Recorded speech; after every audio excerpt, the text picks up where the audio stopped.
সহবাসের পরে মেয়েদের জন্য ফরজ গোসল না করে ঘরের কাজকাম, রান্না বাড়া ইত্যাদি করা, বাচ্চাকে দুধ খাওয়ানো, এগুলো জায়েজ আছে নাকি না জায়েজ? গোসল ফরজ হওয়া অবস্থায় গোসল না করার আগ পর্যন্ত কয়েকটা কাজ করা নিষেধ। 1, নামাজ পড়া নিষেধ। 2, তওয়াফ করা নিষেধ।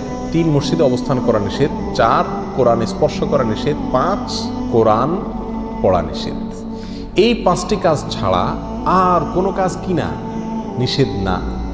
অতএব সহবাসের পরে কোনো মেয়ে, কোনো মহিলা তিনি যদি গোসল না করে, ফরজ গোসল না করে তিনি যদি কি করেন, গৃহস্থলীর কাজকাম করেন, রান্না বাড়া করেন, অন্য কাজকাম করেন, বাচ্চাকে দুধ খাওয়ান, এগুলো এই 5টি নিষিদ্ধ কাজের আওতায় যেহেতু নাই, অতএব সেটা জায়েজ আছে। আমাদের দেশে যত কঠোরতা সব মেয়েদের উপরে, ছেলেদের উপরে নাই। ছেলে গোসল ফরজ হয়েছে, 2-4 ঘন্টা শুয়ে রয়েছে বা এমনকি হাঁটাহাঁটি করছে, তাকে তেমন কেউ কিছু বলে না। সমস্ত চাপগুলা মেয়েদের উপরে। আর এই ফতোয়াগুলা মেয়েদের উপরে, ফতোয়াগুলা দেয়ও বেশিরভাগ মেয়েরাই।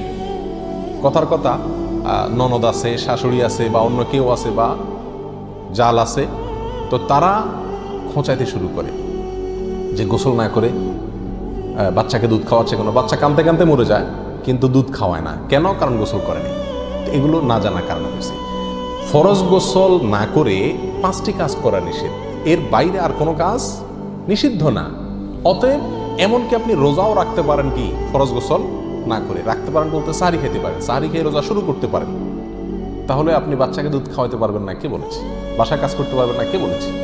তবে হ্যাঁ, যদি আপনি ফরজ গোসল একটু দেরিতে করতে চান কোনো কারণে, তাহলে সেক্ষেত্রে অন্যান্য কাজ কামের সুবিধার জন্য ওযু করে নেওয়া উত্তম। সহিহ মুসলিমের এক হাদিসে আসছে, নবী আলাইহিস সালাতু ওয়াস সালাম গোসল ফরজ হলে ওই অবস্থায় যদি কেউ ঘুমাইতে চায়, শুয়ে থাকতে চায় অথবা অন্য কোনো কাজ করতে চায়, তাহলে তাকে ওযু করে নেওয়ার পরামর্শ দিয়েছেন।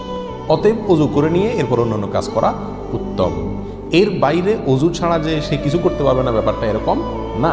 একবার আবু হুরায়রা রাদিয়াল্লাহু তাআলা আনহু, তার সাথে নবী আলাইহিস সালাতু ওয়াস সালামের দেখা হয়েছে কোনো এক রাস্তায়, এই অবস্থায় যে তার গোসল ফরজ হয়েছিল।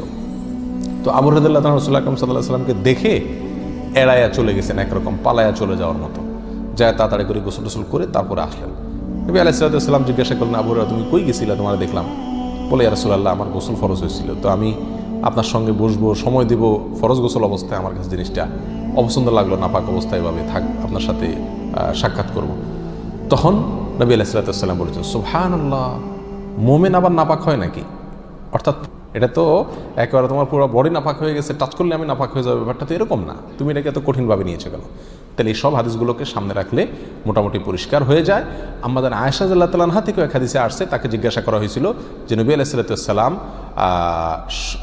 গোসল ফরজ হলে তিনি ঘুমোতেন কিনা? তিনি বলেছেন হ্যাঁ, ঘুমাতেন। কোনো কোনো বর্ণনা আসছে ওযু করা ছাড়াও ঘুমাতেন। তাহলে বোঝা গেল ওযু করে নিয়ে ঘুমানো, ওযু করে নিয়ে কাজ কাম করা উত্তম, কিন্তু আপনি যদি নাও করেন তাতে কি হবে না, কোনো গুনাহ এতে হবে না।